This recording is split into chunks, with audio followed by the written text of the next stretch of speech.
trenerni hayot sinovlari yokida bir yaqin insonlarga adolatsizlik qilgan paytida trener sinmaydi. Trener sinishi boshlaydi qachon? Zaliga maqsadsiz bolalar ko'payib ketgan paytda bo'ladi. Bular qanaqa bo'ladi? Maqsadi yo'q, mehnat qilmaydigan bolalar ko'payib ketgan paytda trener o'ziga o'zi savol berishni boshlaydi. Bular bilan men qanaqa chempionlik etabiga yetib borishim mumkin, qachon yetib borishim mumkin degan savollar bilan trener o'zini o'zi qiynaydi. Yokida eng trenerning nozik nuqtasi uni sotqin shogirdi bo'ladi. Shogird tashlab ketsa biz ko'rganmiz, ba'zi bir trenerlarni kechasi bilan uxlamasdan chiqqanlarni ham ko'rganmiz. Uchun trenerlarni har doim asrab avaylash kerak. Trenerlarni ko'rganmiz, mazasi bo'lmay qolgan paytlarni, yuragi og'rib qolgan trenerlarni ham ko'rganmiz. Shunaqa holatlarni o'zim guvohi bo'lganman. Odamlar aytishi mumkin, osongina keladi 2 soat trenovkasidan o'tadi, ketadi. Yo'q. Trener bu 2 soat trenovkasida borini beradi, bor jonini berib ishlaydi.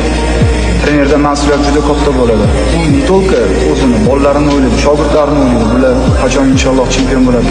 Daji o'zini oilasini duo qilmasa ham, mana shu shogirdlarini duo qiladi har doim. Mana shu bolalarim chempion bo'lsa, mana shu bolalar bilan biz O'zbekiston bayrog'ini balandga ko'taraylik. Chunki trenerlarga hech qachon oson tutmaydi.